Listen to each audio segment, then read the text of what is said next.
but technology is always a little bit tricky and funny. We're going to live stream it? We are live streaming, absolutely. We are on LinkedIn. Where are we live at? LinkedIn, on YouTube, on Twitter. I learned recently I can stream to Twitter, and 2 times on Facebook. I love it. On my personal website, LinkedIn is live, and so should the other platforms be. Now I just have to find the right windows again. This meeting is being live streamed. I hope you're okay with that. Just for the I should have probably showered. I mean, I feel like I should have given you more credit. we don't have that level of detail yet in live streaming. I think it will come in a couple of years. Thomas, it's good. It's good to see you. Let's talk a little bit about your biography. I think it's quite interesting because I hope I can read it out loud. Thomas, AI nerd, Helfrich, is the pioneering founder's secret marketing weapon. As CEO of instantly-relevance.com, he builds trust and relevance for passionate founders, ambitious entrepreneurs, and pioneering startups by actually giving and the word we should bleep out, I guess, about them, their brands, and their customers. This is an amazing biography because it reads that you don't give a dick about the people you work with. Is it really true? Did you understand it right? How do you do that then? I do give a. I hope that hasn't changed. I'll actually say it. I do give a shit. See, I do actually care because I don't take a customer if I don't believe in what they're doing because it won't work. So absolutely high level marketing. If the people you've hired don't care about what you do, your chance of success is pretty small. That's true. That's true. What are you doing for your customers? Let's start with that. Well, first of all, thank Generally you. Speaking. Well, that's the double secret, maybe triple secret. First of all, thank you for having me on. I appreciate the invite. Highly welcome. Highly welcome. I found it instantly relevant to really solve kind of this problem of time initially. So it was like it took too long to create content, manage your social media, nurture customers, lead generation, all those kind of things that kind of come together. And my background being in intelligent automation and taking some of the principles from that, where you're leveraging the right human and the right technology in the right moment to accelerate a process with the intent to accelerate a human, maybe less so than to replace them. I took that principle and applied it to how we could do marketing. Now, what I found was the people who benefit the most from that are typically founders, entrepreneurs, startups. So like the marketing lead from a startup would be the person there, because they need as much flexibility, agility, but the full size power of a marketing team without having that budget. And we said, how do we do that? How do I do that for my own personal brand? And I solved it with the mix of people distributed globally with technology. So a bunch of GPT-3, AI writing, other technologies for capturing notes, just using technology correctly to accelerate. And what we do is the same thing I've done for my own personal brand, which is get you out of social media day to day, get you out of content writing from the hand-on plow stuff, get you out of lead generation, and work on closing business, expanding business, and improving giving you the headspace to work on your business. That's what marketing should do for you is generate leads, generate time for you to do bigger value activities so you can have the lifestyle you want or grow the business to a size that you want to have as well. What's your definition of marketing? For me, it's generating revenue opportunities in short. I mean, so marketing is designed for nothing more than revenue opportunities. And you can define that as, a sale or the ability to do a meeting, like to say, hey, listen, here's what we do, what I do. It is not, I think it's better to define what it's not. It's not vanity metrics. It's not followers. It's not views. Yeah. Those mean nothing unless you close business. That's or if you're doing marketing, say for a more philanthropic idea, if you're not changing lives by what you're doing, then you're not, that's where the views and vanities might work. But if you're not impacting what you're intending to do for your mission or goal, marketing is not working. That's true. You mentioned a couple of times social media. I'm also my community, the Life Science Get Together podcast community, is basically rooted in the pharma industry, in life science. And before 2020, I think almost nobody used social media in this area. And still today, 3 years in the pandemic changed a lot. So people use now Zoom. We can have Zoom conversations. But still today, there's always the question, why should anybody in the B2B environment care about social media these days? I'm interested in your opinion, but what's your answer when you hear that? Why should I go on social media? It's the first question we ask actually every one of our customers. Why should you be on there at all? Are your customers even there? Are you there for personal or business? In B2B, it's an interesting term because it's business to business, but businesses don't run themselves, people do, and maybe committees You're do. so right. It's so you're still, as an individual or as a business or a team, you're selling to a group, and I think this is where social media comes in, because it's the consumption information that you can put in front of people at different locations where they may be, either it be LinkedIn, Facebook, Twitter, whatever else, or just your website. But you're communicating many things and messaging to a lot of different people in that business or in that industry, so you can have influence to sell or influence your products or services over. So everything's person to person. It just might be a group of people that need to come together to decide, in which would be more of the business nature. B2C, let's say, for me, means more of like kind of handless software as a service. Mm-hmm. You click next. I never talked to somebody from Zoom or Calendly or any of these other, companies. That to me is more of the B2C. Anything B2B is when you're talking with people, and life sciences is certainly about people. There's aspects of it that are maybe more data driven, but at the end of the day, the people are the ones who are impacted. So social media, the nature of its change, I think, since COVID too, where it's become the medium to facilitate business and check people out. And I think maybe if you backed up in your industry a few years ago, but pre-COVID, you could have the ugliest profile in the world and be the most successful person in your industry. Today, I think you're going to have a balance of the two to become the thought leader and thesis, that people are going to check you out and look for the resources you provide out there in the thought leadership aspect. And that's where social media kind of comes in, is to kind of help your personal brand. We call it executive eminence. So it's a mix of your personal brand, your corporate brand, your messaging, your content, and your strategy and really thought leadership together. When you put all this together, you raise an executive eminence. And you don't have to be an expert. You can just be an enthusiast, but you could have a really good presence on a topic and be regarded if you do it correctly. And so that's where I think social media can kind of come in to play with you, and why I think it matters today. Yeah, this is absolutely true. I think 10 years ago, when I started using platforms like Instagram, Twitter more, Facebook more, nobody cared about it. So, I mean, what I posted on social media was basically a blind spot to 99% of my business partners. And in 2020, this changed tremendously. So the first time that I got a tough kickback on a post, I posted, I think, in 2011 or sometimes, was in a business meeting in 2021. So 10 years later, when the person asked me, why did you post that? Why do you have that opinion? I said, God, it's 10 years ago. Since when do you use Facebook? You'd never used it before.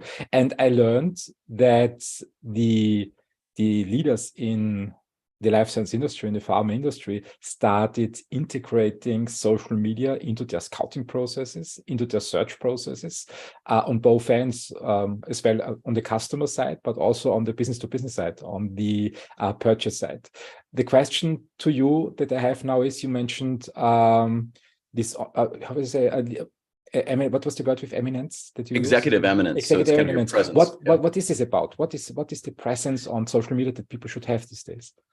Well, and the executive eminence piece is really it's a term because it's more than your personal brand image. So most people would think of it as personal brand image, but it's really a combination of how you present yourself and your, if just using LinkedIn is just a simple place to start, right? Is how you present yourself in your banner image and your header image, the video that you should have there, the words, how you describe yourself. Are you saying your title, or are you telling me what you do for people?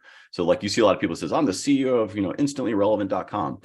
I don't put that. I put what we do. We're not, and I explain. So when you look at it, you're like, oh, well, I want to know more about that. And those kind of presence and then the assets that you put in your experience of articles you've written or videos you've shot or posts that you think have been really impactful, all that just on one platform creates this kind of presence in your persona. And that might be in your personal. Now, what happens is when someone checks you out, they check out where you work almost every time. So they go, where does this guy work? And they go, oh, I don't know. If they have like a big name, like let's say IBM or KPMG or whatever, or, Nova Vortis or whatever in your world of the biggest players are, they don't probably have to go click it. They already know it. But if they don't know where you are, if you're a startup or a mid-sized company or whatever, or you're in a division that they're unfamiliar with, they're going to check it out. And once they check it out, they're checking you out on a new level of what your company's like. So if those things don't all work together, and by the way, we don't get it all perfect because sometimes we change banner images and we forget to do it on the pages. The Taylor's kids are often naked. So, yeah. But you there's a lot of things like the follow nonstop relevance, right? That's our hashtag that we started a few months ago, we actually give a shit, but I was like, let's be provocative and not provoke. But the point is, you take that, then you extrapolate that across all social media that you may or may not be on, and then you extrapolate that past your website and other things you're on. Maybe you write for Forbes or Entrepreneur or whatever it is. You start, and people search your name. I'd be curious how yours comes up from your location. If you put the AI nerd in there, it comes up differently than if you just put Thomas Helfrich because of where you live. But if you just search that in Google, what does that come up as? And you should try it. I'm okay if you do it right now. If you put Thomas Helfrich on Google, and the reason AI nerd's in there is here's some old pictures. So you'll get some guys from there you go. You get some that guy always beats me out. But if you put AI nerd in there, I'm all about it, right? Yeah. And the reason I did that is for international. But the point is, when you check out, I'll check out and I'll have that whole page to me. And so that's kind of the point is, you'll see a ton of images that'll be out there. And that's smart. And so you use branding to some degree to do this for the executive eminence you're trying to project in a world. And AI nerd's a pet project and hobby of mine. It's going through a facelift, so it hasn't had as much tension, but it's still part of who my brand and my executive eminence is, because I love AI. I love the technology, in particular in your area. I mean, like the applications of AI in preventative healthcare and life sciences are, I mean, they're endless, and it really, I could go on forever on where I think that could go, but the point is, executive eminence, raise it. If you're trying to raise money, you're trying to get traction better, you're trying to get more opportunities in your life for just getting a job, the better that looks, the better it's going to be for you. And that's an investment you should make early. Do it yourself or hire someone to do it for you. But you should absolutely do your best to raise every aspect of your presence you can if you're going to be out there in the world. Yeah, I couldn't agree more. This was I had two real life conferences this year again. It was in San Diego, the Bio International, and then the equivalent in Europe, the Bio Europe in Leipzig in fall. San Diego was in June. And it's the first time that they asked the people at every meeting, how do you use social media these days? What do you do when you find someone in the booking system? So each conference has their matchmaking system, and you can enter your information.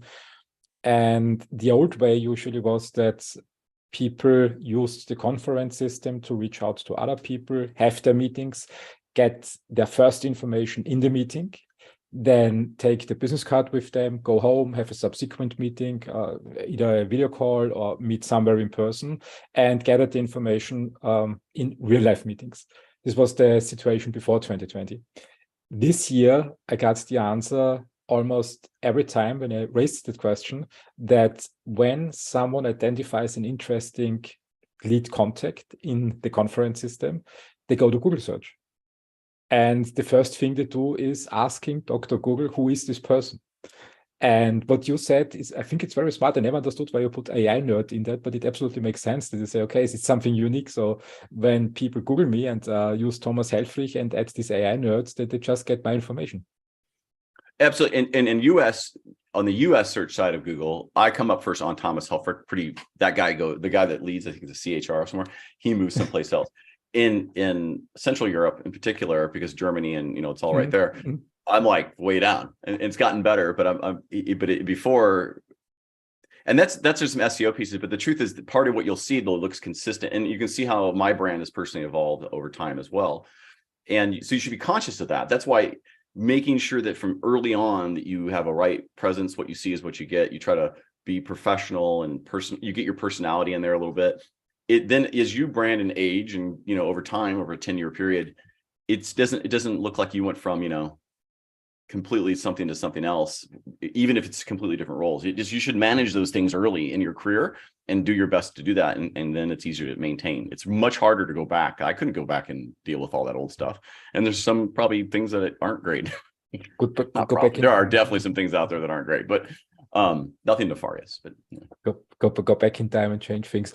That's not what I would fix if I went back in time, that's for sure. But I want to hear your opinion on one topic. So in principle, I heard from Gary Vaynerchuk, for example. He's also an influencer in the United States who heavily promotes being on social media.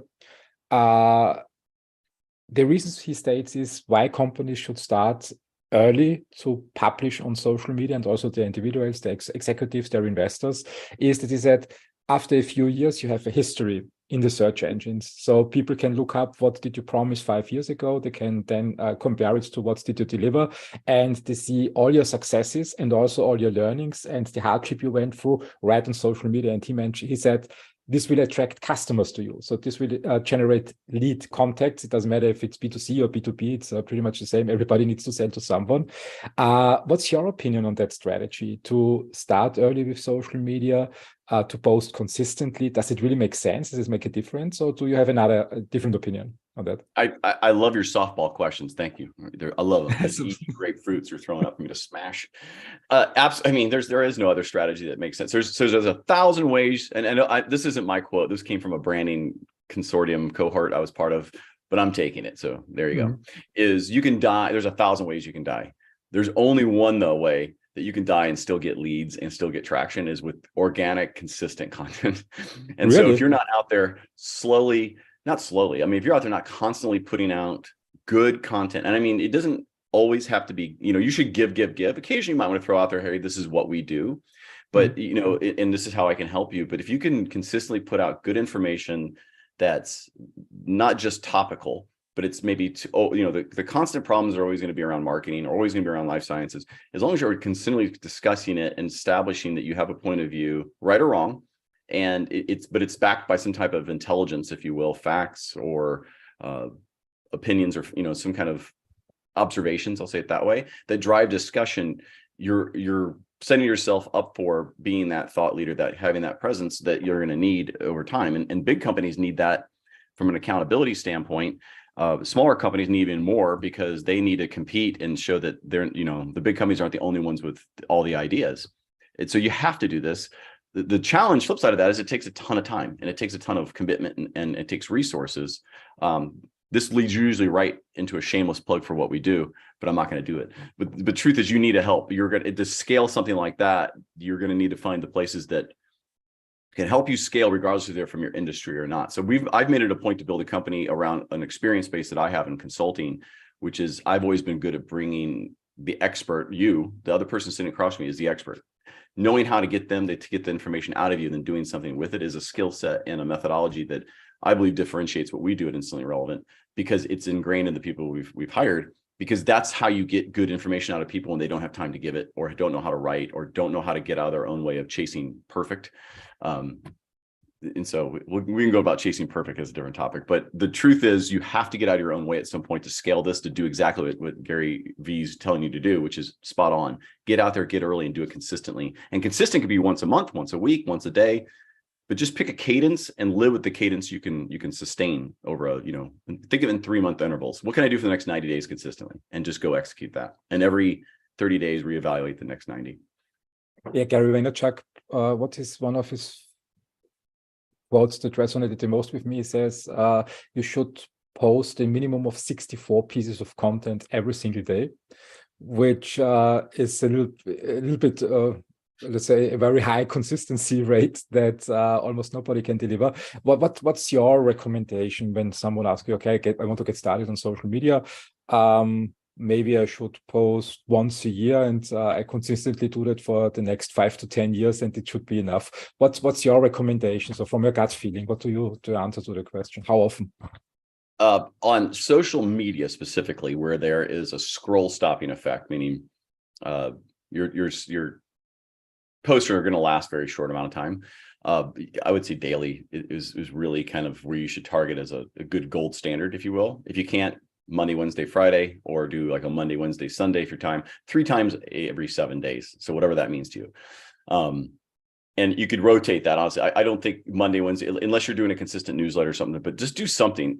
And one of the best ways, if you don't have time to go create content, here's a tip, is just go find something that's trending in industry and reshare it from somebody who wrote it. So give someone else credit, and then just do maybe 1 or 2 sentences on what you read and what you liked about it, and pose a question to your network about, what do you think? Have you read this? Whatever else. And when you do that, you're giving to some other author credit, and you're showing that you're part of the story, and you respect that they took the time to write that. That goes a long way over time, because if you do it enough times and you drive enough attention, a lot of times the authors see that you reshared it and they see that you're consistently doing that. And if you ever want to reach out to them and just say, hey, I'd like to just meet you, they likely will. If you just want to reach out to someone who writes a lot and who's trying, it's harder to get time with them, but they don't know you. But if you've done stuff to give them, that's an easy way to repost and share, at least draw some attention to your profile that you're part of the conversation, though you may just be getting. And I would say that you can do that easily, just kind of over coffee, find a trending article or a post that seems to be from one of your, thought leaders and just reshare it with some ideas. I've pulled up Michael Jackson, great dancer. I pulled up a person that I follow, I think now for 3 years or 4 years. I like the name Michael Jackson. It reminds me always of the great singer of the 80s, 90s. He's a venture capitalist who lives in Paris. He is from the United States. And I think in the last 3 years, he has grown his followership from about 20,000 to 105,000 people. And he's using the strategy that you described very often. We go on his activities, just his posts. He posts sometimes fun quotes, so just a video from something with a funny remark, which twists the meaning of the entire video in a complete different direction. And this is the strategy that you mentioned. He just picks an article from this one is from Bloomberg, adds 1 or 2 comments, and that's it basically. And so there's an intent here, right? So if your intent is to grow followers and views. So this whole notion of vanity is insanity, right? If that is your intent to just say because that's what you want to do. I don't know how some of these would translate to business, because what I don't see from his profile is a theme. He's a venture capitalist, but I don't understand what it doesn't drive what he is a venture capitalist in by doing some of these, from the Hurt crash to the tech. The point is visual without reading it. There's a disconnect to me. Right. And so I think what he's doing does very well to build followers. We did this very much so on my profile last year.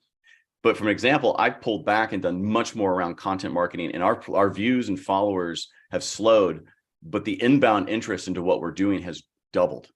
And so that's a big piece to understand that. So it was great to get a 500,000 viewed post. It was great to get these kind of crazy things. It was so cool. It didn't produce much from business except for, hey, we knew how to do it.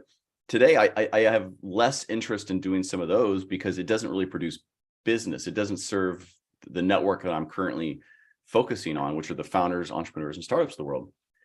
So that's interesting. So if you really want to build a follower view, but you just want to kind of get in the conversation, that strategy does work. His strategy, I have to look at it, as his profile was a bit, I would be like, I didn't understand the picture. Like it's a nice lake, maybe it's something, but it doesn't tell me. Anyway, I have opinions on it. But the guy's a venture cat, super successful, doesn't need it. At some point you might not care, but most people aren't in that spot where you can call yourself truly. There's people who call themselves venture capitalists or angels, but they're not. The point being is that is a fantastic strategy to build a network. I would tell you to keep it very focused on the network you care about. To some degree, less is more. And you'd rather have 1,000 people that really care about what you write than have 100,000 who don't read it at all or very little. So just keep that mentality in mind, that the FOMO involved in the fear of missing out, for those who may know what FOMO is, but FOMO of not having all the views and likes is less important than are you being impactful on the ones you have. Yeah, that's an interesting point that you brought up, vanity metrics versus is it really possible then to translate the followerships into business? To add my thoughts to what you said about his strategy as a venture capitalist, I can relate to it, why he's doing it. I think the most important thing for a VC is to find the needle in the haystack. And with more followers, I think it drives more opportunities to him and his fund, since everybody knows him. So when he posts something funny, it's especially on LinkedIn, I think the algorithm, but maybe I'm wrong and correct me if I'm wrong, the algorithm drives then his content further to people who might be looking for a venture capitalist. And when his profile pops up over and over again and evokes some emotions, they might be inclined when they need VCs, when they need capital, to call him and not other VCs.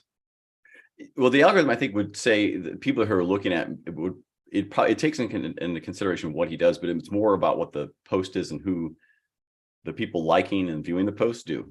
So if the people liking and viewing the post are all VC or startup founders or people who need capital, that's great, and that would be a perfect storm, so to speak, for yourself. If the people doing are just your like in most people, W-2 working every day, but just need a little mind check out. That's probably not the right group to get 1,000 views from. So part of it would be like, well, how many VC deals, new deals or needles haystack does that produce? But there's a, what I call the Kim Kardashian effect. It's okay to have millions of followers, even if half aren't even real, or because the truth is if you had, 20 million followers and only 5% real, you're still doing pretty good. Like you're still got a lot of people, but your engagement rates and other things might be low. But also as you go through your career too, right? So even my own personal, I had a good network coming into before becoming like kind of an entrepreneur founder in a few years ago, but it was in a completely different set. And that current group doesn't care at all about what I post. They're in intelligent automation, they're in consulting. They don't care about writing posts and content and how to market a startup. Like they don't. So my engagements go through these shifts as you build a new network as well. You'll get this idea sometimes, by the way, you're like, maybe I just want to nuke my account and start over. Really? If you want to? Sometimes I'm like, I think it'd be fun. It's kind of like, I go back scratch to one of my favorite video games, SimCity.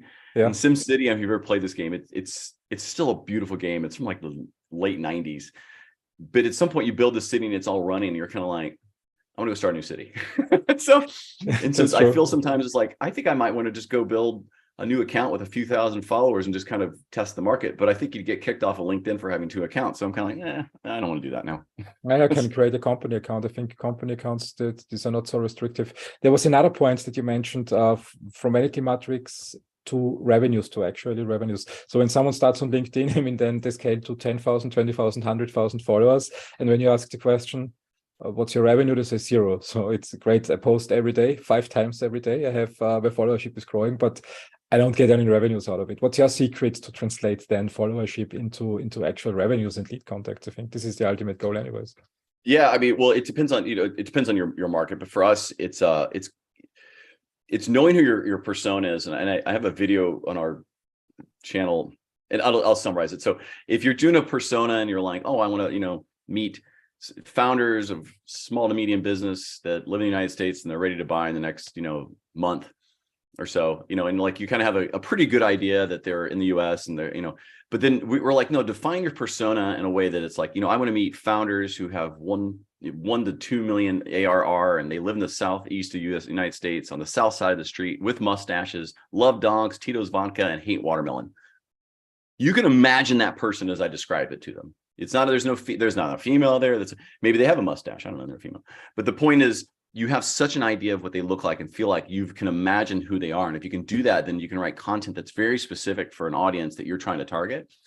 And when you do that in LinkedIn and you then use very specific hashtags to what that group would also want to do, a smaller set might see it, but it's the right set. And then you can measure that by whatever your call to action is on your profile. Ours is find time with me, grab my calendar, come on, come here, right? And I know it because that specific calendar is the only one to get to that link. So when it comes in, I know exactly where it came from and I can quantify it. And just by having that on there and doing that kind of persona, it works. And I compared it to last year where I had about the same set of followers, but way more views, did not get nearly as many calendar inbounds from, I got lots of followers. We did a poll one week. What did you change between this and then so that the return rate changed? Basically, yeah, so exactly. We did a poll one time that was like, when did you start working in the US or something? Or when did you start work? And it did well over 500,000 views and like 20-some thousand votes. And that's an unmanageable number of because you can download the results, but there's nothing I could do with it. We got like 10 or 15,000 followers that week. And I'm like, that's cool, but there's 0 appointments from it. We'll run a poll, let's say now that says, hey, how long have you, or how many posts a week do you do? And that has a very relevant piece because if people are doing 1 post a week, we can help maybe figure out why. We can say, hey, listen, would you want to go daily if you had the content? That produced leads, that produced business because it was very relevant to building, trust within a group that might need something. And the other one was just vanity to say, how many people can we get look and view at this? And so we do experiments today. I put a post out recently that I've seen some people do and getting, 1 million views, and it didn't do anything on our account because no one cares about it on my channel. Like I just don't typically, you're not going to go to my channel anymore to find these funny videos as much. I may do a reshare. We may do some more of that stuff, but you'll certain accounts are known for that and other accounts aren't. And so it comes down to the strategy of I think I'm long-winded answering this question. The question there is, I just got more relevant content to a smaller audience that I think would care more. And we've just focused that time on that because we changed the strategy from vanity to more reality of trust and relevance is the two pieces that we try to build. You see what you get. There's humor. If you look at my profile, like you did, like there's humor, obviously, that comes out of it. My video actually says, you know, we help founders. Why? Because we actually shit. And so, you know, I don't want to get you flagged. I'm a huge fan. I mean, there's one part I would like to dig deeper. The next question. I mean, you always like engagement rate. So followership is one thing. I mean, when people have 1 million followers, it's nice. But when the engagement is 0 with the posts, I think also the possibility to turn 1 million followers into business actually is almost close to 0. But other people, for example, when they have 20 followers and all 20 followers know the person and all 20 followers answer and comment and like consistently and also pick up the phone when they need something and actually then buy products or buy services are much more valuable than 1 million followers. You mentioned before, and in that frame, you mentioned before persona. So it's actually work, or if I understood you right, it's not just post anything on social media and customers will be coming in. So you need to prepare. What's your recommendation for a proper preparation when someone wants to use social media in their outreach strategy? I don't think we have time for all that, but I'll give you a short answer. the short answer. Just the teaser so that people pick up. I'm gonna have to charge you $500 an hour. That's the going rate. First of all, so it starts so before you've written a piece of content, you have to have a goal, and you have to start with what is your whole point of being on social media? Is it because everybody else? Just be realistic. Is it because everybody else is? I don't know. You know, is it no? I really want to. You know, some people like I just want 1 million views on a post so I can say I did it. Then go do that. That's fine. You're like, no, I really want to build this business and be known as this person so I could have a lifestyle that allows me to travel and have a house and. Start with what it is you're really trying to grow, big picture, and then get down to what do you want to look like 12 months from now? And so what do you want to be 12 months from now? How do you want to be perceived? And if you kind of have a vision of what you look like and what you're going to be wearing and what's the reward ceremony you might be going to, or then you can say, okay, what did I have to give up to get there? What did I have to do to get there? Who did I have to get out of my life? Who did I have to add? What things did I have to change? And think about, because now in your head, you're making a plan of what you need to do to get there. And when you have that, now you're in the position to say, okay, so what do I have to go project on social media to become that person? And this is one of the moments that are very difficult for many people is you're going to need to project what you're going to need to be 12 months from now, someday. And it doesn't just happen. You just start doing it. And the only person that's uncomfortable are you, one, and 2, 3 people that may be very close to you are like, that seems a bit forthcoming, but anybody who doesn't know you and they're meeting for the first time, that is their perception of you. And what happens over time is that the people who the people who are closest to you start seeing it, and then you're the last to see it for sure. So you have to have a content strategy that will project what you're trying to become in a way that's not, if you want to become an expert in something, we'll start off as a specialist and then move your name to enthusiast and then move yourself to second most interesting person in it and then an expert or something. Do something fun with the path, but you have to create content that's on topic and don't chase the vanity metrics if that's not what you want. Chase what you're trying to do, because when you go for that job or you're trying to start that service, you're trying to close a deal, people will check you out. They'll look at your posts. They may just do high level, but if you're posting about grandma's cookies and you got kittens and you got people falling off and surviving a bungee jump, and then you throw something in there about your business, people are kind of like, not professional, not my thing, even on your Instagram. But if you want to be that person, go be it and be focused on doing it and be focused and stay on point with what you're doing. Occasionally mix something entertaining, but tie it back to what you are. You have to have that strategy and that focus and not be lured away by vanity at times. It's hard to do, but you have to stay focused on what that end goal is going to look like always 12 months out. I'm always interested in hearing opinions. There are so many different opinions on the market. I also very often hear, show more of your personality. Don't show only your professional profile, but also tell people what your hobbies are, what you're doing in your spare time, who your wife is, how your kids look like, and whether you have cats or not. And there are some others say, just stay focused. But bottom line is, anyways, I mean, regardless of the direction people want to go and how much they want to show and reveal about themselves, it looks to me like a lot of work. So What's your recommendation? Should people go alone, or should walk alone, or should they pick up the phone and call you, for example? I know you're giving me a with a- layup for shameless plug. I love it. Thank you. Big giant softballs. First of all, you have to, you eventually you're going to need help if you really want to scale it. But I tell everybody, you have to kind of start yourself to get an idea of what it is. You have to start with your own goal. You can get a coach. You can get someone like our company to help you kind of do the initial steps. You don't have to go full on. But over time, anybody who has any sizable profile that's running a company, very, very few run their own social media. Very, very few actually put hand to paper to do all their content. Some of it, not all of it. And you can't scale otherwise unless that's your business. So I will tell you, start yourself, get familiar, understand what you're trying to accomplish. If you need help with the goal, seek out help. But when you're ready to go from, I'll give you an example. Like I used to be 30 hours a week at social media, and now maybe an hour across 4 brands. So the whole reason I created Instant Relevant was to get out of that. So I didn't have to create my own content. I could just use my voice and have a team that knew me and got to know how to write for me and create content on my behalf that's in my voice, in my POV, and point of view. And you have to do this at some point, but in the meantime, do your own, start small, don't overthink it. And most importantly, don't chase perfect. Let's nerd it out just a minute. Do you know what the Schwarzschild ratio is? No. The Schwarzschild ratio is the math that determines the event horizon of a black hole. Oh, cool. If we're going to use the analogy of the black hole, if your head goes inside it and all your content comes with it, no one can pull you out. It's stuck there forever. You'll never, ever use the things that are just good enough out here. Don't go in a black hole. Stay out of the Schwarzschild ratio math. You'll never get out of it, and therefore you'll never publish anything ever. Don't ever do that. Stay out of it. No black holes. That's great advice. That's great advice. Don't chase perfect, people. Don't. Let's stick in chasing perfect. I mean, very often I hear that people start with posting something, work for half a year on the perfect post, and post it then, and then the next post, and they get nothing. And you get nothing. And then was Gary Vaynerchuk, and you, I think you have similar messages as just post, don't overthink it. I mean, in the B2B world, people are used to work with professional agencies and with putting TV commercials out on the market or commercials on the radio. And there was always this, it needs to be perfect attitude. Why is social media so different? Why can you post imperfect posts on social media and still do good, do fine, do well?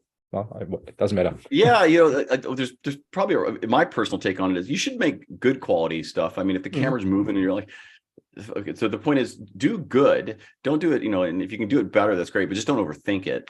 There is a place for perfect, and there's a good place so if you're paying for professional advertisements, well, there's probably a reason for that, right? If you're doing it for a post, I would probably not, spend tens of thousands of dollars for a post.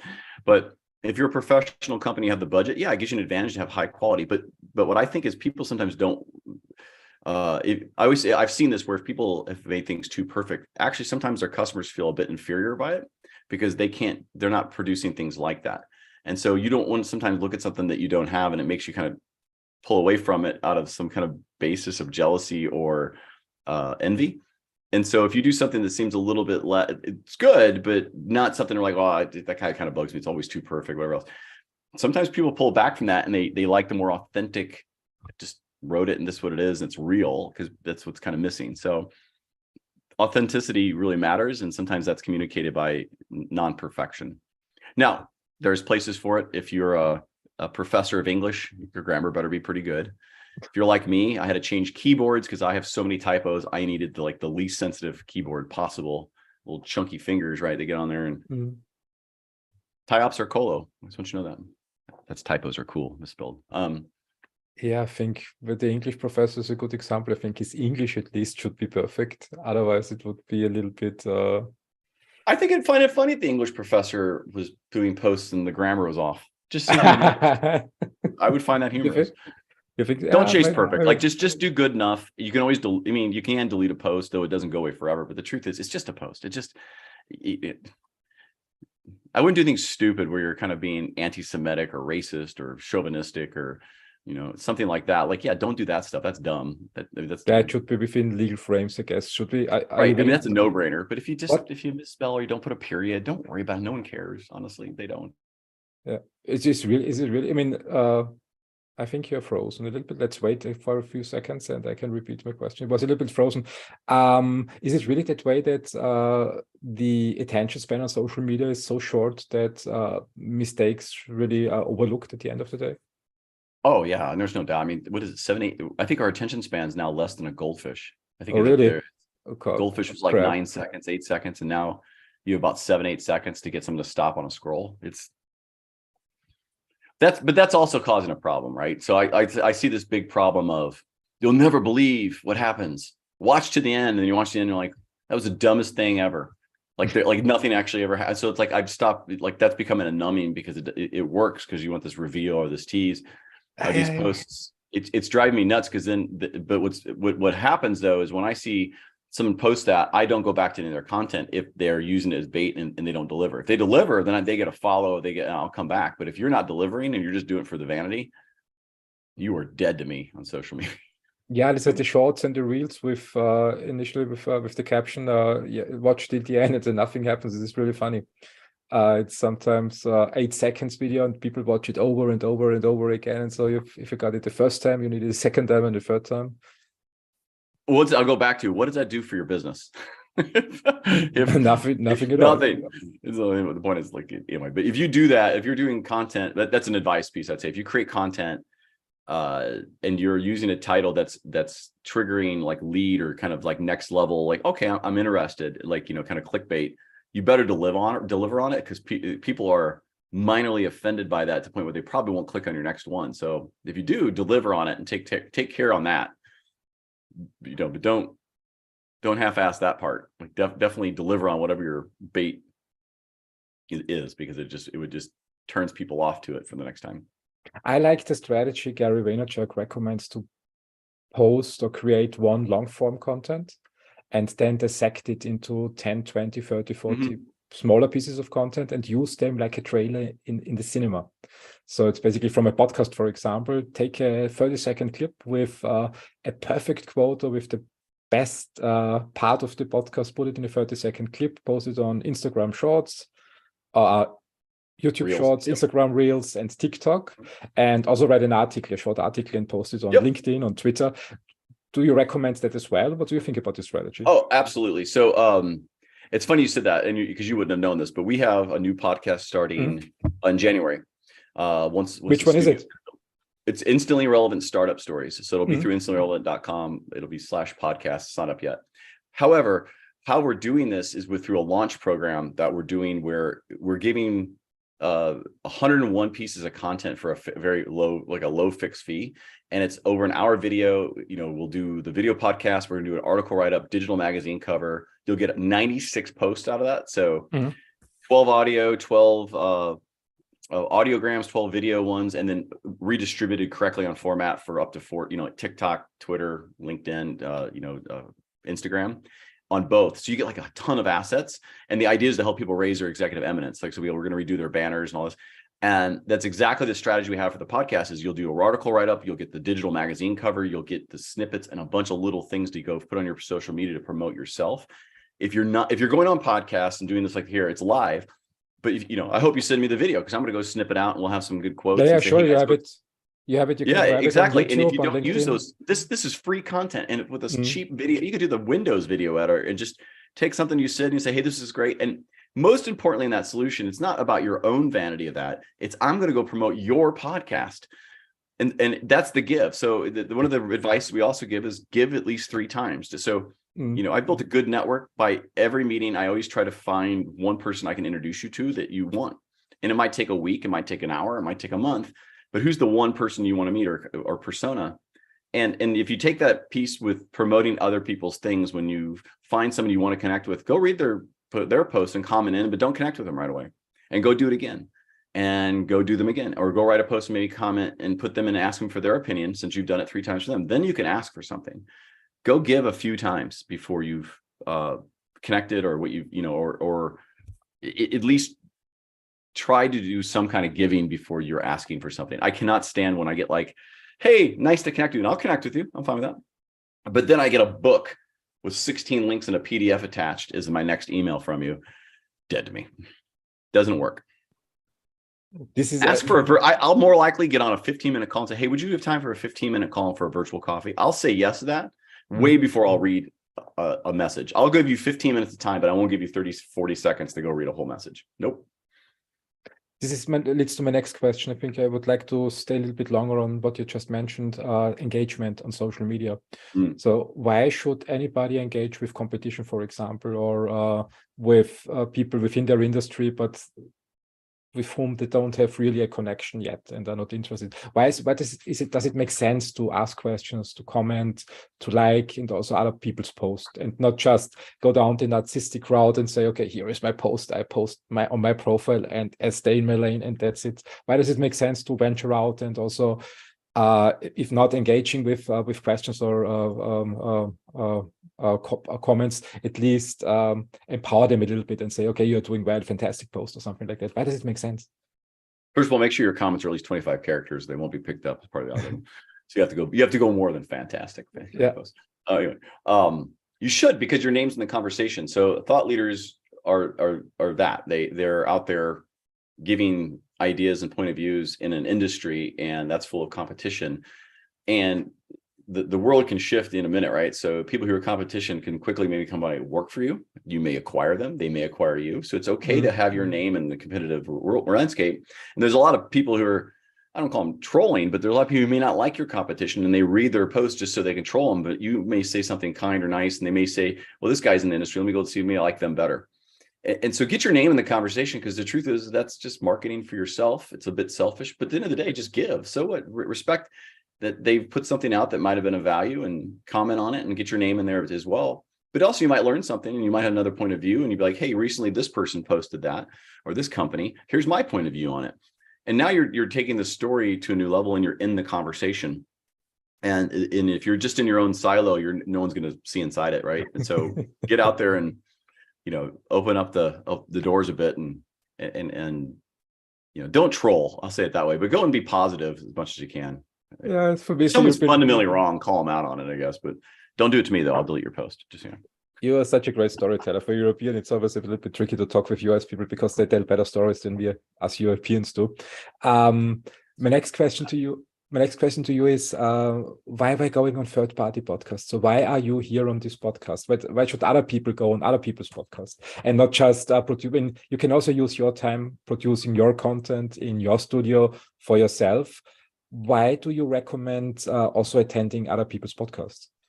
I mean, it's the give idea. First of all, if we had done our interview and I didn't like you, I'd be like, yeah, I'm kind of busy. I mean, but I'll typically, if you're asking for time, I'll give it. And I needed a break from my video games too. I'm just kidding. You should get on it. Right. Let me go live on. So, but you should be giving back. This is an industry view. Like, you're in life sciences, you're the other pieces, and it's a slightly different game, but it isn't. You should be out there. I think if this is what you want to do, if you don't want to be on podcast, don't go. But if you want to be able to say, hey, I have an opinion on it, I'd like to hear other people's stuff, and someone asks for your opinion, then show the respect to give it, and and do it because someone cares to ask. If it's also like, it's part of, if you think, go back to what I originally said, if I'd backed up 12 months from now, I wanted to be on more other people's podcasts because I wanted to learn from others. I wanted to meet more people and network and get to know some of the people in their network. And I truly enjoy that. That's one thing that COVID really took away, was the networking that you got at conferences and other things like that. And that's actually how AI Nerd YouTube channel started, because I was like, I just want to meet people in the nerd land. I missed the post-conference drink at the bar where you're talking to nerds about nerdy things. And then, you kind of, that's your 10 people you meet at the conference and you stay in touch with, right? So that goes by giving and getting on other people's podcasts. Because if you're successful, that's fantastic. I'm happy I hope you have 1 million podcast downloads a year, and and our next interview is on your yacht. That would be, I offer to go on your yacht at any point. It'd be great. I plan being on a spaceship produced by Elon Musk. I will not be on that with you. You can text me though on his Twitter. Using that's true. But you should go on just to give. I mean, like, give an opinion, help other people be successful, help them grow what they're growing, and people remember that. So because they'll remember that because it was authentic, and I actually, you and I had a good conversation. I thought it'd be fun, and we're not even.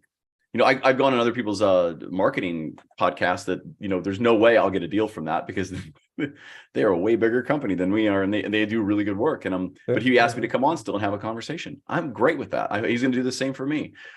You share, and you're out there, and you should. It's fun. But if you don't want to be on a podcast, like, don't. But the point is, you should at least comment on other people's stuff. But here's the final thing I would say on that. If you want to be out there and be that person that's a thought leader or whatever else, or a leader, or have some kind of executive eminence, right? Then you have to go do that. If you don't want to do that, you don't want to comment, but you want those things, don't expect them to happen. You can't, you just be left wanting and wishing, but you're going to have to get off your ass at some point and go do it. You'll have to get up and just take a risk and get comfortable that you may lose friends over it. You may feel like some kind of, friends do weird things sometimes. They get anxiety, I think, about success of their friends. Like, I've seen it. And sometimes you just got to not care, the subtle art of not giving. And we read that book. I think I have it here somewhere. I'm sure you do. We're not going to discuss why your books are there. We've already covered that. There you go. Oh, there it is. And you got bookmarked pages, which I love. It's going to kill my mic. Sorry. Yeah. No, I really read my books. You have a quote. You have a flagged quote in there.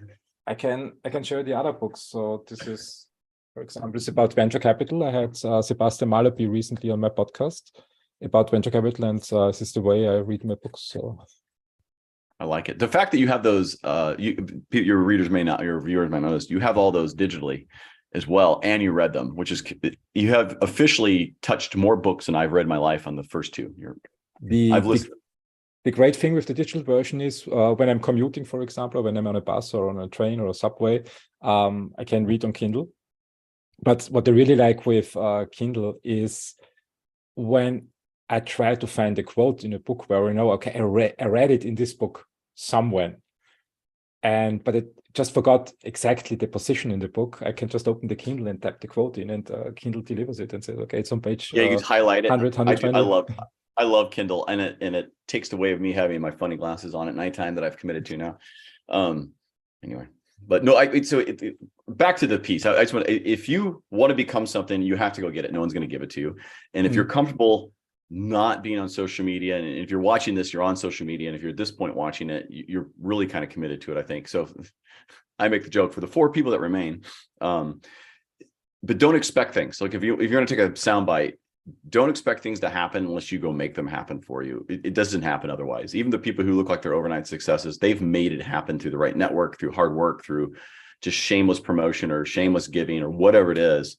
It didn't just happen for them. There's very few people who win the lottery. And even then, they still had to get up and go buy a ticket. So you got to do something, and you got to be comfortable where you are. But if you're not comfortable with that, then go do something about it, and don't expect anyone else to do it for you. Yeah. Well, unless you hire a company, but at the end of the day, you still took the initiative to go do it. You're still going to be involved, by the way. If you even when you hire a company like ours, right, to go do your content, do your social media, do your lead generation, whatever it is, you still are involved. You're just involved differently than you were. And your value of time becomes higher value. You should be, and we help you kind of figure out what you should be doing now to get the maximized value of that time, not repeating what you just hired a company to go do. That's a mistake, right? So you got to make sure when you do work with a company that you're taking that time correctly and doing higher value activities, and you've empowered them, and you're in the right cycle of still working with them as a team member, not as a vendor, because they are part of your team to do that. And that's how we approach it. Because I need to free up your time to go do bigger things so you can go grow. And we need to go execute these things that are a part of that strategy. But you have to do higher value activities if you want to grow, if you've hired somebody else, because it won't work otherwise. It just, you'll be doing the same old, just doubling the effort. I think there is no way staying off social media for entrepreneurs these days. And you're absolutely right. I think when someone changes course and wants to venture out into new territories, the expectation should be you lose 99% of your acquaintances, so they won't understand it, and you will find new ones. But staying off social media, I think anybody who says I want to raise funds doesn't have any other chance than getting used to it. And if a person says, I don't want it, I don't want the publicity, I don't want to be on LinkedIn, but I want to be as successful as Elon Musk, it doesn't work out. So I think people need to be in the limelight. Set your bar lower. Set the, like, a couple of founders that have raised $1 million. Like, I want to be successful as them, because that's like, that's start there. No doubt. I mean, When we talk about social media platforms, what's your opinion? Where should people be these days? What's the go-to place on social media? It really depends on what your goal is. I mean, if you want to connect with other business professionals and sell B2B or corporate kind of level, like if you're in the business of connecting and networking so you can further your career or business, LinkedIn's a really good one. If your business is around visual and things you're buying, then like maybe the Facebooks of the world and Instagrams or Etsy's or whatever else. It really depends on what you're trying to buy or sell or do. And if you're just out there to listen, I just want to have a timeline for my family, then Facebook's fine. If you're more local in nature, things like Alignable is really good. I mean, like there's a ton. I don't get Twitter still. Kidding. Twitter's good if you want to have a high reach of disseminated information and things like that. It really depends on where your customers are. If you're a pool builder, none of them are on social media to speak of. So you might want to just go to conferences and be in trade shows and journals. It depends on what you're trying to accomplish and where your customers remain. And if you're not trying to sell anything and you just want to make sure you keep a job, then go to LinkedIn and watch what you post on the other social media profiles, because people do look and they will find your vacations with the girls to Dominican or something. You don't know what's going to happen. Let's define the platforms a little bit from your perspective. LinkedIn, I remember it. I think it was 2006-07 when LinkedIn was more or less the job offer platform. Post a profile, and when you're lucky, HR consultants will reach out to you and you get your next job on LinkedIn. How do you define LinkedIn these days? Well, back then it was more of a job related board, and it still has lots of history and ties to that from the base of people that are in it. Today, it's truly a social media platform where people are interacting, they're sharing, they're messaging, they're having live events. It's a place to go, right? And they're competing that general attention of news feed of some kind of social. People are complaining it's getting into Instagram with videos, and it's becoming much more of a social media platform with a job search component, with a sales component, with as well. And that's the direction. So it's truly a social media platform at this point. And I think before it was more about that's where you go to find jobs or post jobs. It was a competitor to say Monster or Career Builder or something like that, right? Or Indeed or whatever's the new ones. That's a big shift. I think Facebook is coming more towards the LinkedIn side of business, the whole suite with Meta doing it that way. And you think Facebook is going in the direction of LinkedIn? I think they have the business component, right? And that's how they make money. So it by nature, it would have to go more. Their idea though is social and community, right? So groups and things like that do really well on those platforms. Then you look at YouTube and some other people so it's like, where do these in TikTok? Yes, you can go viral. How people monetize it is a mystery. If you're not getting sponsored, there are some good businesses there. I find it. TikTok's algorithm is interesting. I think they have lots of work to do, because I don't really need in my feed some of the stuff that shows up that I every time get it out. And then all of a sudden fishing's in my feed for a month, or it's golf. I like those two things, but I've never searched for it. I'm like, or I can't just find a business feed. It's like, I don't want any of this stuff. I want, anyway. But LinkedIn as a platform, I think, is still the place to be for being a business professional, for finding jobs, for business development. If all you BD people out there and all the people using automation could just tone down how you spam us, that'd be great. What about you? We haven't talked about is automation on messaging. We don't use it.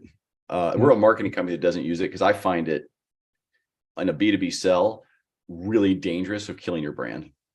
I find it incredibly dangerous because you come across as a spammer. What is automated messaging? Oh, so you can automate all my LinkedIn outreach. You can automate all your email messaging. That stuff works. If you've opted in on email to get automated, I'm all for it. Give me the drips. That's fine.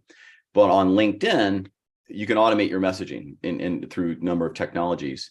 It's really obvious when it happens, because there's sequencing involved. No matter if I've responded, there's very few people who know when to have a human pick it back up. And so when you're doing your full sequencing, it gets business and this and that, but your personal brand for your company, to me personally, goes down, because now you're just spamming. And though I might need it, my chance of buying from you is much less than if I'm okay getting an automated reach out and then we pick it up as a human. That's a good strategy. But when you're just spamming people, you're killing your company brand. Yeah, this is or your interesting. personal brand. This is interesting. I get lately I get a ton of offers in my inbox. We can do automated postings for you, and we can auto-generate content for you, and you don't have to do anything. Just pay a few thousand euros or dollars for a certain period, and everything is automated. What's your opinion on this artificial intelligence-driven content creation where no human being is involved anymore? Not for it, for sure, because we started off that way we wanted to do that, and I quickly saw that that's an absolute brand killer, because you just can't control the brand, and over time it might work, but the content comes to become very, we have a saying on our site that says, we eliminate the time suck and financial sinkhole of cliche marketing, right? AI is taking information that's already existing and reforming it, and it's good. And a lot of that information that's coming into it is from SEO friendly stuff that has a lot of the traditional cliche words, and so the stuff that comes back comes across often very cliche and very vanilla, if you will, because it's the predicted word that should be there. It's very good for SEO. It does very little for differentiating your brand. And so you should leverage, in my opinion, and what we do is everything's human led. We leverage technologies to help writing, help with ideas, sourcing, grammar, tonality, things like this. And that's how I think you should leverage AI writing is is for titling, for summaries, things like that of your content that is original.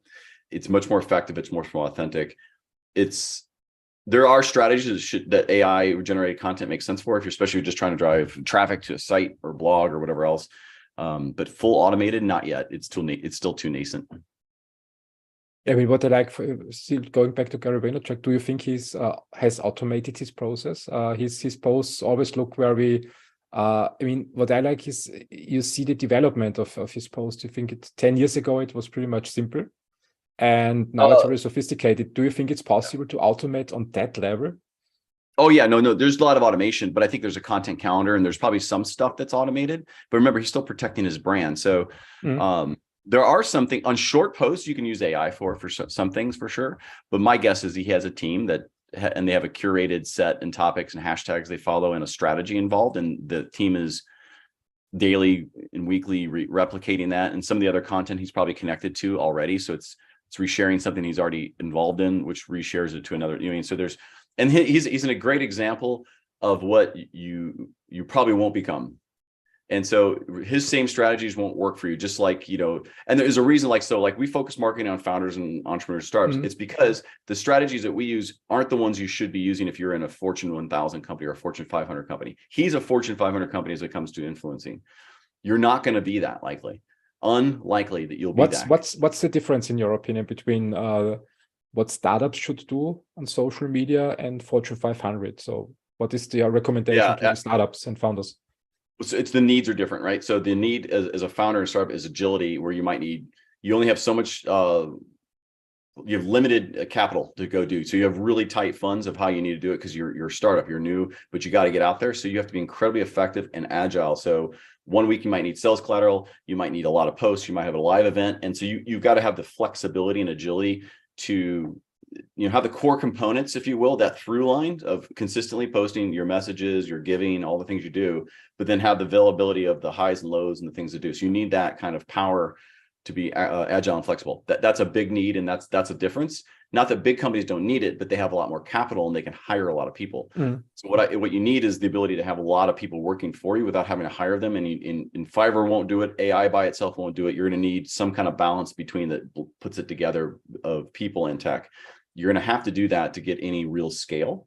The big companies, by the way, smaller, don't measure everything. Just good is enough. Like A, B, that's a little better. If you spend so much time measuring it, you might as well just spend that time and money making your A or B go a little further. Like there's no reason to. And bigger companies probably should measure because they're spending millions. And so, and their game's a lot bigger. And so you shouldn't act like that.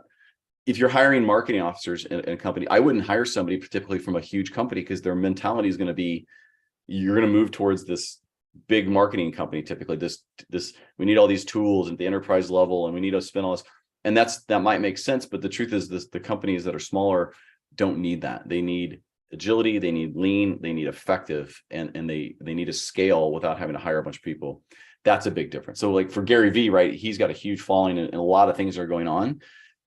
he should post a bunch because he's the guy doing that. No human otherwise without a team should try to do that. And here's the thing, can you come up with 64 things that are relevant that doesn't become just mind numbing?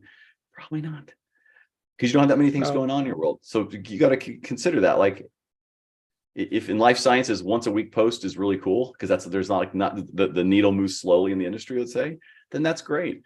If it's if you're an influencer and stuff's happening, you got all these things going on, sure, but you got to pick the right cadence based on your thing, because you'll run out of things to say and then you get really mundane and flat. I mean, in my opinion, when I look at my world, doing a podcast once a week is possible.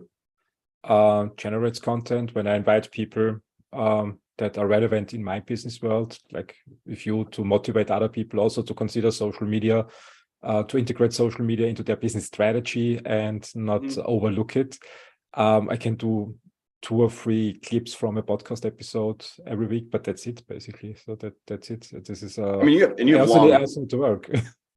Well, you have to work and you have long episodes too. And you mentioned about strategy. So that's one of the things that I personally take care of in our company with some of our enterprise clients is the consulting side. So I take my 20-some years of consulting technology and doing this, and I apply that with the strategy of how you're going to leverage social media content, your whole online kind of presence and digital strategy.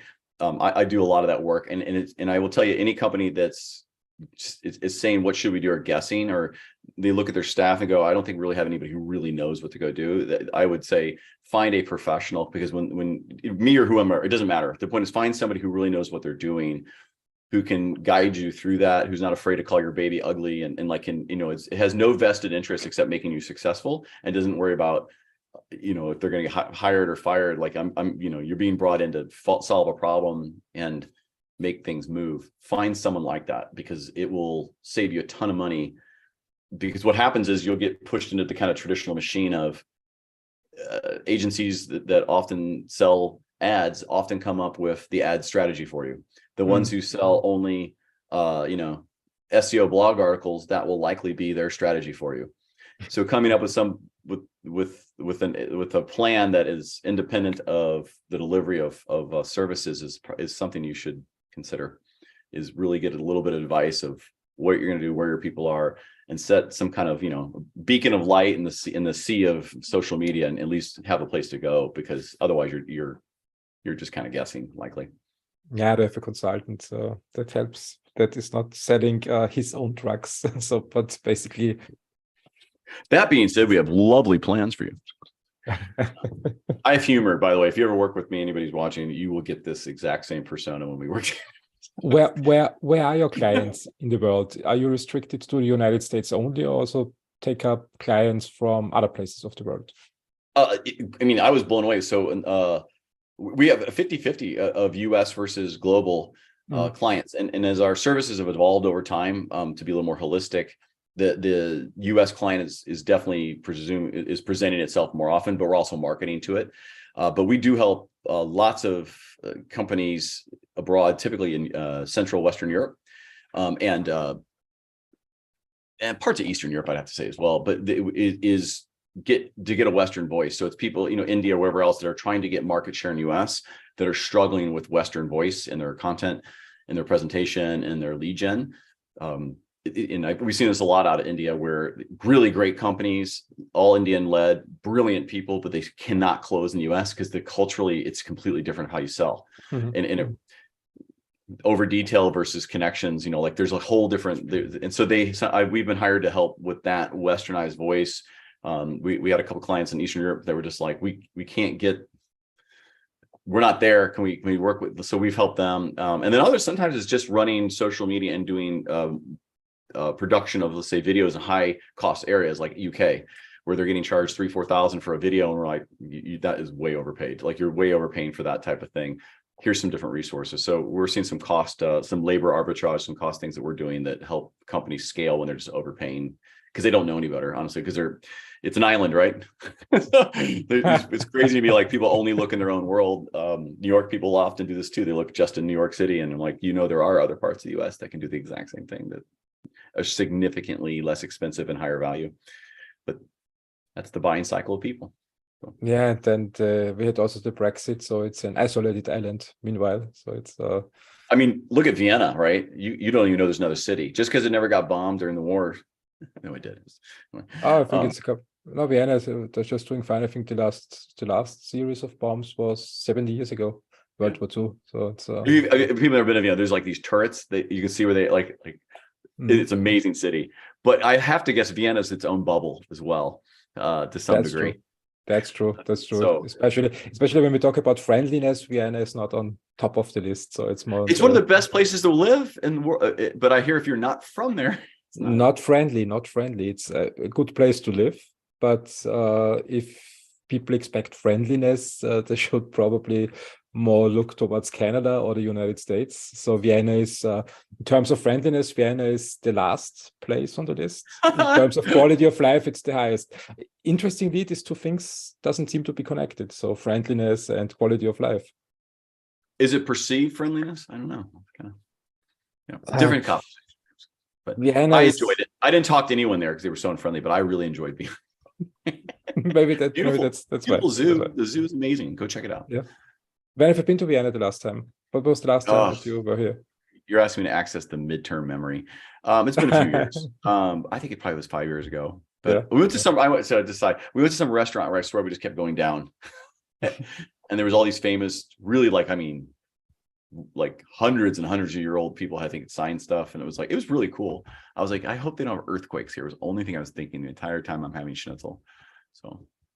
We don't have many earthquakes here in Central Europe, so I think it's once every 5 years, but only small ones, no bigger ones. Yeah, it's good. People check out Vienna. Easy to get to. You were in consultancy.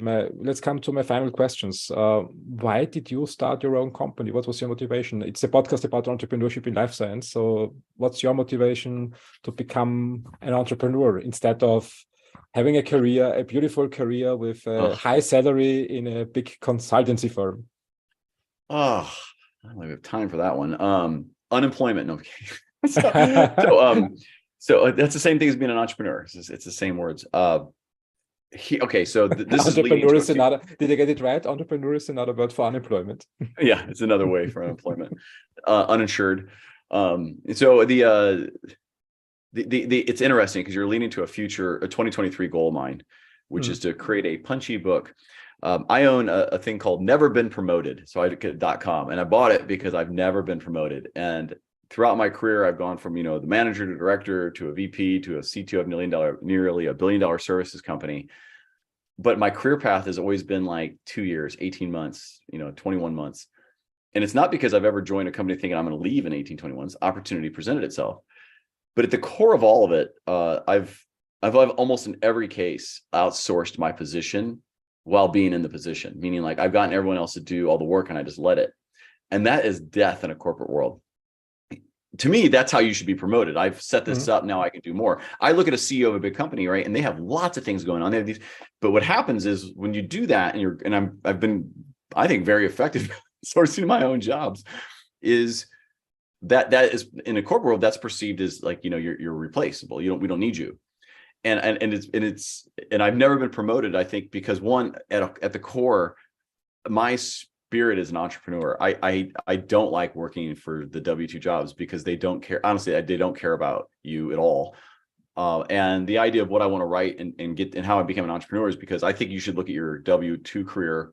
I think there's lots of entrepreneurs in us, and there's a lot of fear that goes on getting to it. And a lot of the fears are fear of success, fear of failure, fear of what your people will think. How do I pay for my things? Like there's so many things that keep you, there's so many things you can say no to instead of just saying yes and doing it. And I was employed as a W-2 even while I was building this company, but I was also building a practice for another company at the same time because my personal profile was raised it. And so I made this transition when that job ended. But once it did, the safety net's gone. And once the safety net's gone, you got to figure some things out. And once you make that move, you will figure them out very quickly. But there's some things you should probably do ahead of time. So I made the move because I saw a problem in marketing. I saw a problem with agency. And throughout my career, creating content, getting it posted, working with marketing, seeing how much money they spend in marketing departments every year with waste. And then with my expertise with intelligent automation, I combined to say there's probably a better way to do this because all these technologies exist. There's this labor arbitrage play. There's a way to you can use diversity in the people globally distributed to do it better. And so I said, I'm going to go do that. And I did. And making that move, our first year, we did a little bit of revenue, once we had a website up kind of thing. And we went through a rebrand this year and we quadrupled revenue over the last year. And so it's going the right direction. But the thing is, you have to realize it's a lot of work, but I will tell you this, since going full-time on myself on this company, I've never looked at every day. I've never looked at I've worked every day, even though I work way more hours, but to me, it's fun. It's a lot of fun doing these things, getting out there.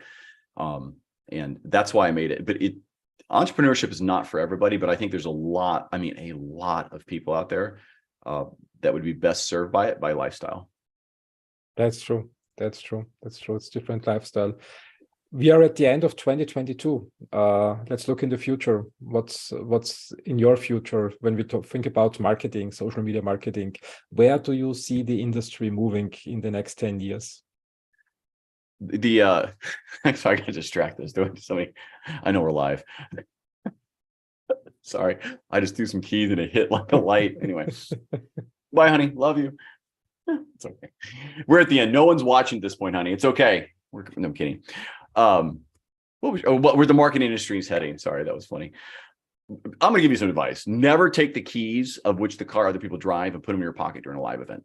Just don't do it, because then someone's gonna come to you going, "Hey, I can't leave." So, marketing. Nothing's changing in marketing. Next 10 years. No, a lot's going to change. So I think I think you're going to see a high acceleration of AI writing in long form, short form. Really, AI writing, you think it takes up? Yeah, no, absolutely. And I think the analyzation and the data of it will as well. There's cool companies coming out like Rad AI and some of the not the one that's doing radiology, but this one that's like an refunder kind of early stage. They're looking at AI optimized content for conversion. I think you'll see way more of that going on. I think you'll see way more marketing of who's on your site. So there's plenty of tech that can actually, when you go to the site, will pull your name out and all this data. God knows where they get it from, but God doesn't probably know, doesn't care, but somebody knows where it comes from. I think you'll see a lot more behind the scenes data capture targeted to the profile of me, right?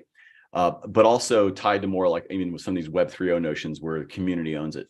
And so I think some of the marketing shifts to, hey, if you want to use my data, I get paid for it, but then also you're marketing to a group that's agreed to it as well. So I think there's a shift coming of how people will consume at mass levels. There'll still be the traditional things of like live events and billboards and all that kind of other kind of marketing. But from the digital side, technology becomes front and center.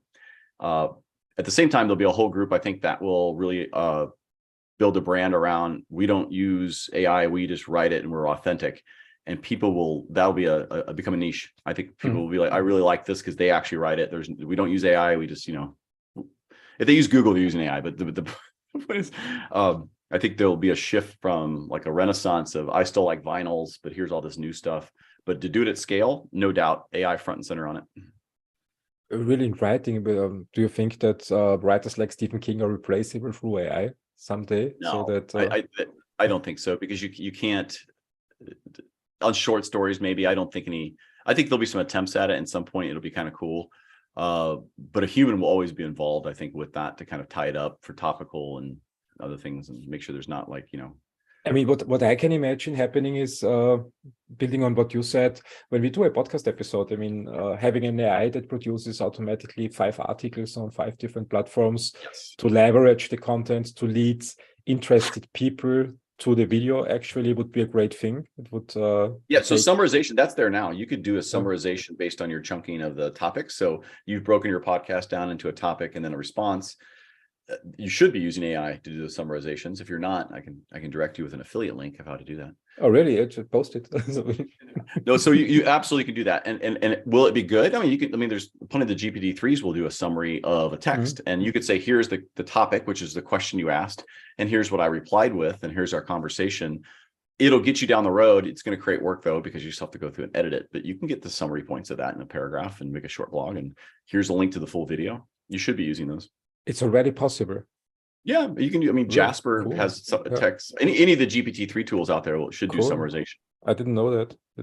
Take your either your Fathom.video or your Otter.ai summarization or whatever you're using for your SRT files, your caption files, and just take that as your title. And here's a summary text, and here's the tonality of how I'd like it done, and you're done. Or you hire a company like InstantlyRelevant.com, who's not sponsoring this. That's right, not brought to you by InstantlyRelevant.com. You will get an invoice afterwards. So. Oh wait, that's right. You can just send it to me and we can do it. Well, you're describing one of our services. Your layup questions.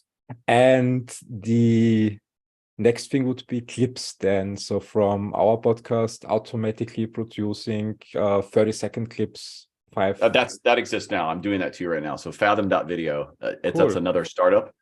I think Zoom invested in them, so it works with Zoom. I mean, I've gotten to know them through Founders Network, which I'm part of, and they're on there, and they're also, I believe, on WeFunder right now doing a raise. But that's a free tech unless you do the Teams edition, and it's still affordable. But you can literally click highlight. It's doing it right now. I mean, like on my end, so I can take highlights of what I said, and I can go use those on social media. I probably won't because it's your broadcast and your copyright. But that is a technology I recommend is Fathom.video. I wish I had an affiliate link to give you, but the truth is I'm going to give away. They should have an affiliate link. I will definitely look that tool up. It's very helpful because it's producing clips is a lot of work after a podcast. Oh yeah, but this thing drops it right to your CRM. This thing will drop it right to a Slack channel. So as we do videos, I hit it. Team knows what to go do with that for producing shorts and other things, and it creates its own folder. And they have everything, and it does an AI summary of the text. And then now you have everything for your post and what they said. And you just boom, boom, boom. Now you're creating all your stuff instantly. Yeah, we should talk about that after the podcast. It sounds very, your service level sounds great to me. It does. It's affordable, people. Okay. $14 million a month is not that much. Especially in the P2P world. So we are talking about pharma. I mean, I'll take one client a year. It'd be great.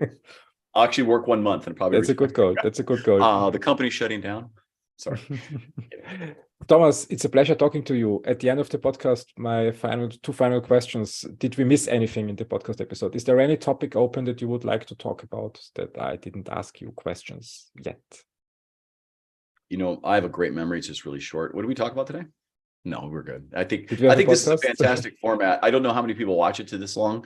My ADD would have taken off about 4 minutes in and I've been done. I'm a goldfish for sure. But no, it's been great. This has been a fantastic conversation. I've enjoyed this very much. I know it has very little to do with life sciences, but life science people, as you come into the social media world, you got a long way to go. So get into it and learn it a little bit and reach out because it is a great tool, especially life sciences where you're touching people's lives. There's a bunch of kind of selling and education you could be doing ahead of time that would probably make your life easier when things go to market. Thomas, how can people reach out to you if they're interested talking to you about your services?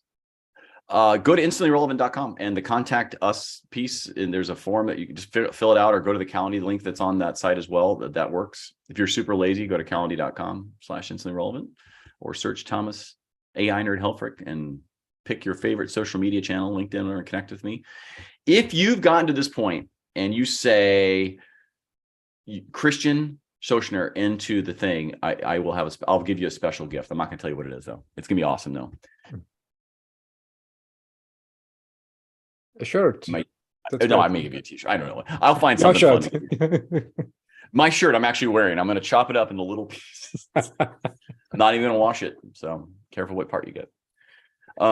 No, thank you. Just InstantlyRelevant.com. Check it out. See what you like. If you hate it, let me know. If you like it, let me know. It's fun. But we have a good time with our customers because we actually give a shit. That's good to hear. Thomas, thank you very much for your time, for giving many valuable insights and tips and giving us your know-how for free on this podcast and hopefully inspiring people to consider also social media in the future with their marketing strategy. And I can encourage everybody to reach out to you if they need help. I think you have a great offering. I appreciate it. Thank you. And I do connect with people. So I really do actively try to meet everyone in my network if they're willing to meet and they're not completely salesy, sleazy, which I don't mind, but I will actually meet with you if you'd like to talk. Super. Thomas, wish you good luck for your future and pleasure talking to you. Have a great day. You too. Auf Wiedersehen. Bye-bye.